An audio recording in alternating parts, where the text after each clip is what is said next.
They have that summertime, windows down, going a little too fast down the highway type of music I would want to blare.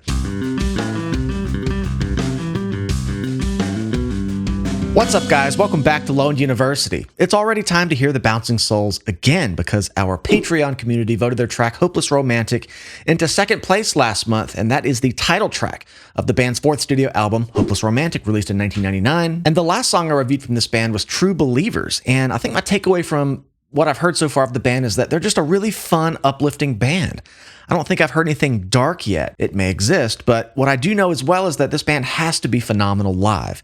On my first time listening through True Believers, I felt inclined to sing along in real time, never having heard the track. I mean, that's a powerful gift a band has to be able to command you, just like that from one track on a first listen. So in prepping for this video, I'm searching for the song, and I noticed that the amazing folks over at KEXP just hosted the Bouncing Souls live in studio, and this track was on the set from just a few months ago. You should definitely subscribe to their YouTube channel because they are legendary and have an endless archive of amazing performances over there, now including the Bouncing Souls. So without further ado, let's check out Hopeless Romantic live in studio.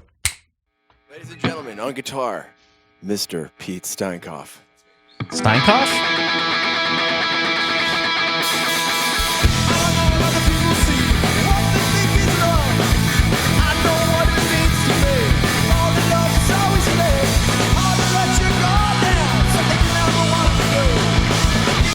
Wait a second.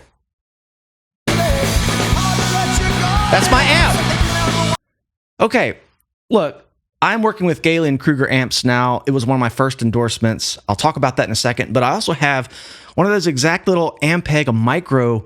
It's right here, look. Oh, point the wrong way. Right there. I got one over here, and the second cab for it is actually the one here. It's not actually plugged in because I'm running this direct. It just holds it up higher, but that's really cool they're using that in studio. They're great sounding amps. They almost look like one of those Marshall fridges. It's not even a real amp. It almost looks like a toy, but damn, they're loud. It's a 210. I really loved it. I've played some gigs with it. Really cool just to see that here in the studio. And of course, the famous KEXP backdrop. It's like hanging CDs almost. They're all just a little bit different shining in the light. I just love it. I'm going to go back to the beginning. This is a really fun, typical punk opening that just gets you freaking fired up. It's open, it pumps you up, it's octaves, the bass comes right in. They waste no time getting to the point. I love how the guitar establishes the tempo, the hi-hat comes in and just jumps right in with it, and they look like they're just having a blast. It's a short ripper, just 2 minutes. I think even less time with this intro. Pete Steinkoff. All right, here in E.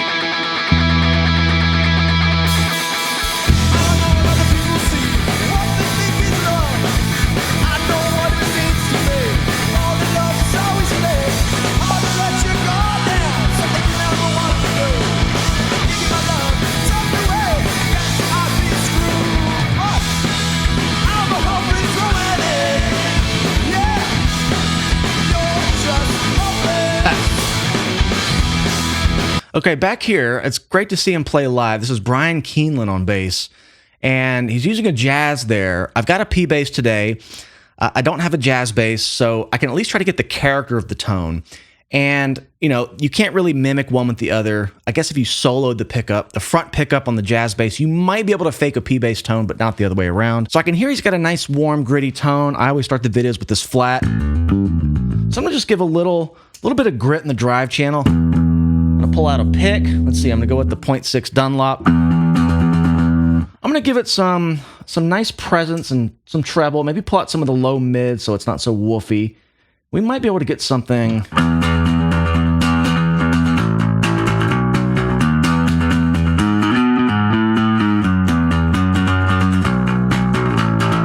Just really fun at that fast tempo where it just feels really good to strum big. And he's doing a few arpeggios here. Okay, let's go back to about there. Right there.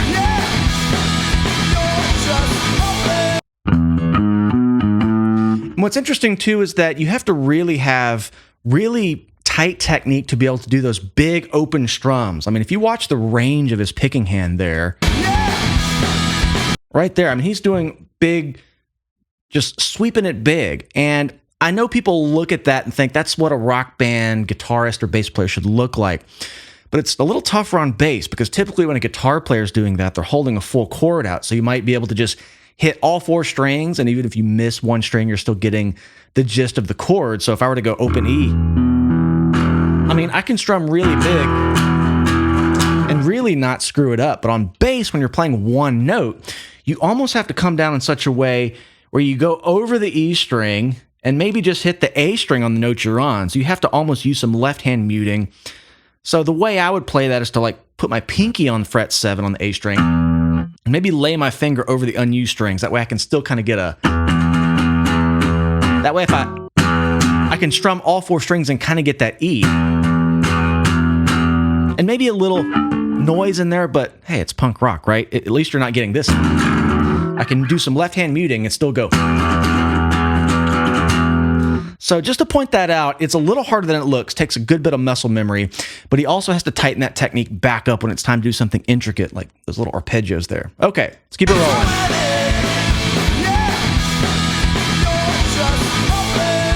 And yes, just real quickly, you can see his thumb over the bottom. I don't typically do that, but a lot of people do to kind of mute that lower string. So they put the grip more around the neck and might pluck that same note I was harping on, the fret 7 on the E. So I'm strumming all 4 strings and you're hearing one note. So it's kind of a trick if you want to be able to do that. Look a little cooler on stage because, I mean, he looks fucking cool playing right now.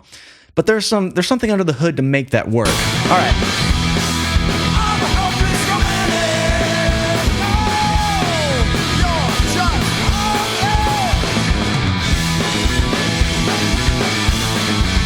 There he goes. Okay, this is what I'm talking about, tightening the technique back up. He's not doing the big strums now. You can see his, the whole sweeping, like a 12 inches of space is tightened back up to be more precise. Right here. So you have to be able to switch gears quickly, especially when you have both types of bass playing in the same sentence or in the same song, same passage. But now we're arpeggiating it, and that whole thing wouldn't work there. It's too inefficient. There's too much moving. And it's just one of those things you got to learn how to change the technique. So he's kind of arpeggiating 1, 3, 5. But he's still got a lot of power behind the strokes. You can kind of see, if I can go frame by frame here, I mean, he's really digging in, going from the E string to the D string and just hitting the A string on the way through it. I mean, there's a lot of power in those downstrokes. You can see that one right there. Boom. So he's hitting it hard, really making the bass work. Dig it.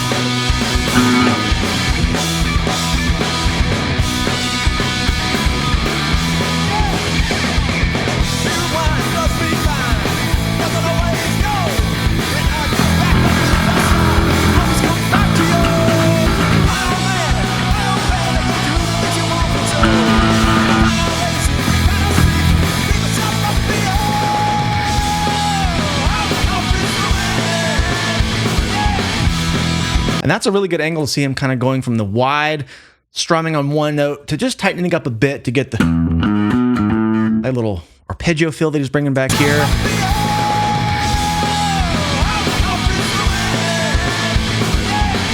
And he's almost kind of stabbing with the upstroke. So he's got a good balance of both. I mean, the thing I want you to notice here is how natural he looks. He's not stiff, just really relaxed, but there's still a lot of power behind it. And that's actually, it's harder to do than you would think. So if you're learning, focus on being relaxed. This sounds cheesy, it really does, but I spent a lot of time looking at myself in the mirror playing bass when I was younger. Filming yourself, everyone has a phone now. If you're playing shows, just make sure you look relaxed. Oftentimes you might think I feel relaxed, but when you watch yourself back, you might be like... So you just want to drop the shoulders, relax, and look like Brian here because he's nailing it.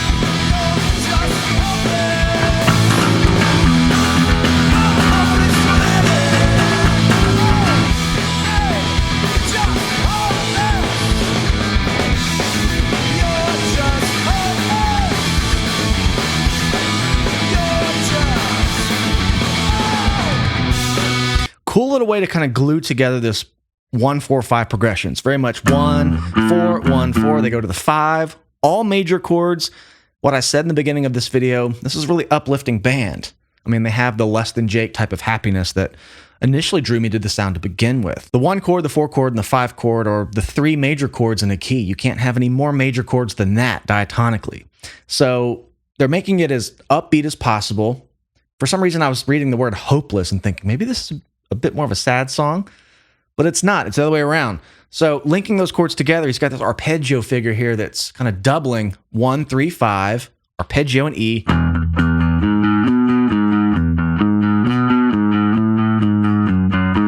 I think it's that. I might go back and watch it again, but it goes up to the 4 and walks it back down to the 1. Yeah, okay, so. Now we're up to the 4 chord, but you don't really hear it defined in the bass because he's doing a lot of walking along the scale tones.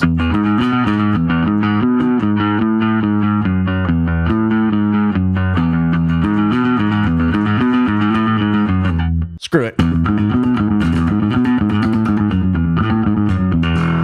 Hey, I'm still working on my pick skills too. I've never played with the pick so much until I got into these punk rock bands.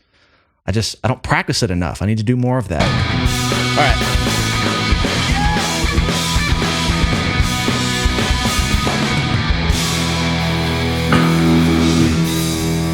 Fun one.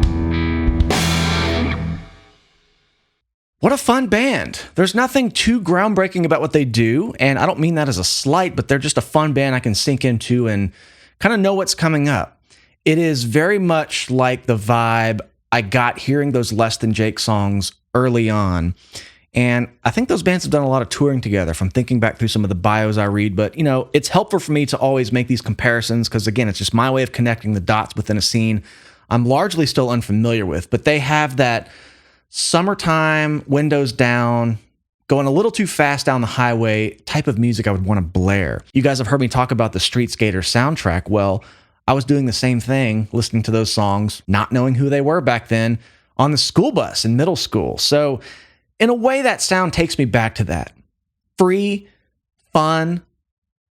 And now that I'm older, I think of Hopeless Romantic and like maybe that's a sort of don't be so hard on yourself, making light of the situation of something you're struggling with a relationship. I don't know. I didn't read the lyrics beforehand or listen to them. But thank you guys over on Patreon for voting this track into second place. If you'd like to be part of that and support the channel while you're at it, come hang out with us. Patreon.com/Lone University. It was really good to do a live video for once. I need to do more of those, but I saw the KEXP and I was like, it's going to sound good. It's going to look good.